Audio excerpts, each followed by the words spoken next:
Have you ever wondered why the meat in Chinese restaurants tastes so good? Whoa. Well, so this oil is very much on fire. They're using a secret hack, and I'm gonna show it to you. Whenever you visit Chinese restaurants, they got woks going, fire flying around, teppanyaki plates, and all these kinds of things to impress you. But does that really make your food taste better, or is it something else? Of course, I was scrolling the internet again, and then I found this guy. This is beef topside, and I can turn any piece of beef into Wagyu. First, we're gonna cut it with the grain. Hey Google, how do you pronounce Wagyu? How do you go about pronouncing this word? Wagyu.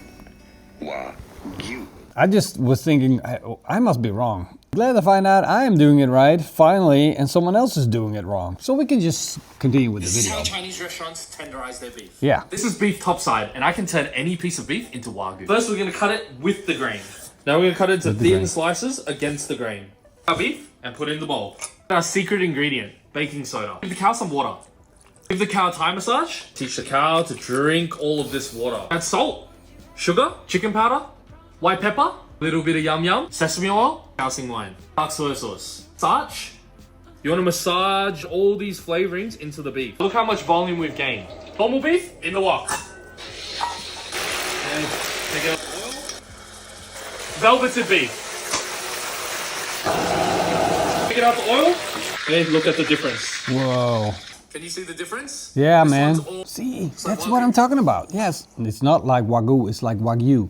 That's what I'm talking about. The difference. How did they get the meat from the gray to go to that delicious? If this trick works, and it obviously did, then I want to try it. I want to see how well it works for me. So to do this, I defrosted a piece of beef from my neighbor's cow. And I still had this laying around in the fridge. Didn't know what to do with it because it's kind of like a, well, it's also known as the top round or the Silverside, and it's somewhat a comparable piece of meat. It's just very undefined, and it's probably going to be perfect for this job. So I'm going to check for the grain first, and as you can see, this is the way the grain is running. And if you can't really tell, you're just going to pull on the meat a little bit, and then the grains will show itself. Once you got that figured out, you can just start slicing against the grain. Now this is kind of a special cut, and the grains somewhat weave around. But if you go in here, this part, we're just going to cut against it, and then you can clearly see I'm now looking into that grain. And this is what that looks like. Now normally you would now have a tender cut, but this is kind of like a tough cut. The other trick that the wok god does, but does not explain, is how thin he slices it. It is really thin. So you want to take a sharp knife and then slice it as thin as possible. And that thinness is also going to make it a little bit more tender. I'm just going to do the whole thing here. First, we're gonna cut it with the grain.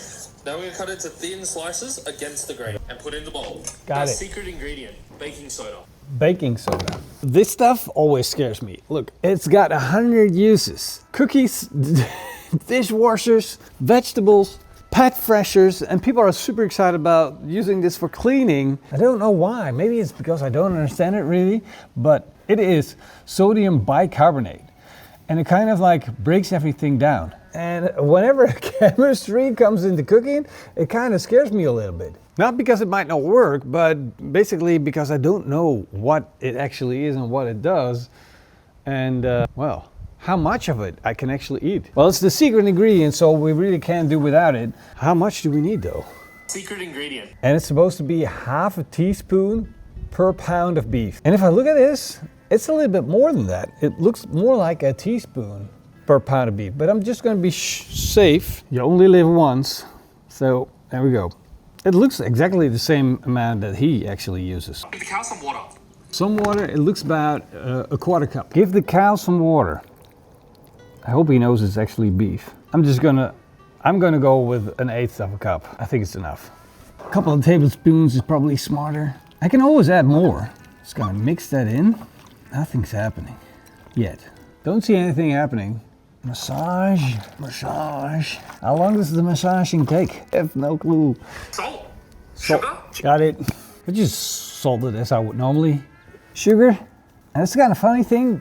People don't know this, but salt and sugar works better than just salt. Chicken powder. chicken powder. So chicken powder, we need to talk about chicken powder. Chicken powder is just chicken broth in powder form. So you got these dry cubes, that's gonna work just as well. But he's using chicken powder, which is this. So that's basically just chicken broth. The reason that they use it is because it's got loads and loads of flavor enhancers. It's basically one big umami bomb. Chicken powder, white pepper, little bit of yum yum, sesame oil. Oh, whoa, whoa. White pepper. Trying to keep up here. Yum yum powder. Everybody knows yum yum powder. Somehow I needed to learn how to trust this too. So I'm just gonna put some in my hand and then put a little bit over it. Another flavor bomb. And basically it's going to do the same thing as a chicken powder. It's gonna enhance the flavors of the beef. At this moment we're no longer cooking, but we're basically doing mad chemistry enhancing flavors. Sesame oil. Sesame oil, a little bit, little drizzle. Sesame oil is really strong in flavor, just so half a teaspoon's enough. A little bit of sweet rice wine, dark premium soy sauce, tablespoon. There we go. Starch. Starch. Wow, that's loads and loads of starch. So how much is that? That is a lot that he's using. That's a lot. That is a lot. Did it say it's a lot? Somehow I'd get the feeling that the cornstarch is very important because there's a lot of it in there. And it's probably going to do most of the work later on in the cooking process. Because in the end, he wants a crispy crust on the outside, something to carry the sauce with. Look at that. And that is what it now looks like. And if we compare that to this is what the original looked like. That's a lot of difference. So a lot of work went into this, a lot of ingredients, but it's probably going to be worth it. Let's find out. Are we at the end of this video? Are we there? In the wok. Oh, hold on. So now we're going to get to the wok part. We got this ready to go. I'm just going to set it aside. I kind of have a wok problem. I don't have a wok. Don't worry, don't walk away. I'm going to solve it. I got something that's probably, well, it's not the same thing, but something that I can replace it with. So you see the BTUs that are on the burner that he uses is insane. The blowtorch times 1000. But I got something that's probably going to get very, very close. This is the Monolith, a ceramic barbecue, and this thing is designed to take high temperatures. So I'm going to crank this up to the highest temperature that I can and see if I can get enough power out of it to make it into a wok burner. All right, got my wok pre-seasoned, ready to go. The blue comes from the heat of the fire. This is important. You need to first burn all the residuals from the factory off. Get it to the point where you see the blue hue and then start building it up again with a little bit of oil until it's non-stick. Well, we're going to be frying, so this is going to be a different story than the normal wok situation, but I got to be quick here. Of course, at every point that you can just take it out and putting in the oil, I'm just going to do it over here. I'm going to put in about half a liter of oil, sunflower oil. And for safety reasons, I'm going to transfer the meat onto a spatula. And then, because of the length of the spoon, I did this in the past, and that's why I'm so careful. All right, let's just start frying. A little bit more heat. Regular beef, by the way, I didn't mention it, but this is a regular beef.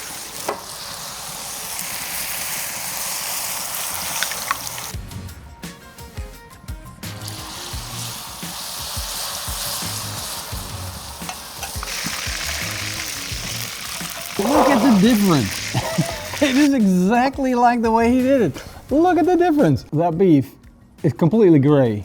Insane. And this, the one with the recipe, look at it. It looks delicious. And then this. Much difference? All right, so there's not much difference between them, pulling them wise, but let's just bite into this. That's not very enjoyable. It is chewy. Let's try the magic version. Whoa, whoa, it's super soft. It's very, very flavorful. It tastes really good. This was very bland, but it had a chewiness to it. Like, do you know when, I don't know if you had a mother like that, but sometimes people give you a piece of beef and they cook it too hard and it's kind of a tough piece of beef and you have to chew on it for hours and hours. That's this. This, it kind of falls apart in your mouth. You kind of have to chew on it. It's like almost like a gummy thing, but then it gets a lot better. And it kind of feels juicy at the same time. That's good. But wait, until I show you what you can actually do with this. Because even though this is very tasty, we're gonna do something that makes it even better. But before we do that, should we talk about the Wagyu thing? Wagyu? It's not like Wagyu. It's definitely not like Wagyu. It's nowhere near Wagyu. Is it the Chinese version of Wagyu? Sure it is. Chinese Wagyu. Fine. But not Japanese version. Same procedure, got a hot pan, little bit of oil, goes into a hot pan. Gonna add ginger, garlic, peanuts, chili oil. It's burning my eyes. Bell peppers and onions. I'm supposed to add chili peppers, but I'm just skipping it out for bell peppers. Just take down the heat a little bit. We already have the chili oil, which is burning my eyes more than enough. I add some chicken powder. I'm gonna add the beef. I'm gonna add my noodles, spring onions, hoisin sauce, a little bit of sugar, rice wine vinegar.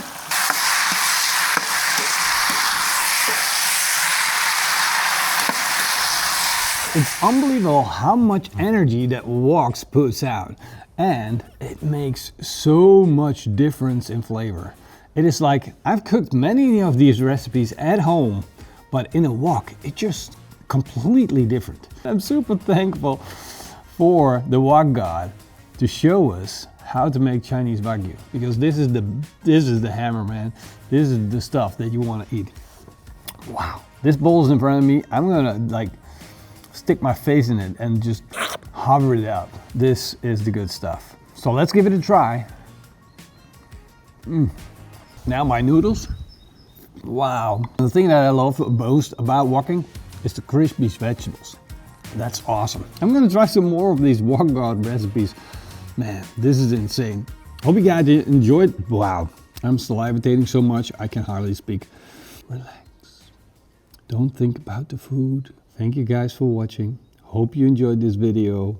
What am I waiting for? Cheers, guys. Bye-bye. Heaven.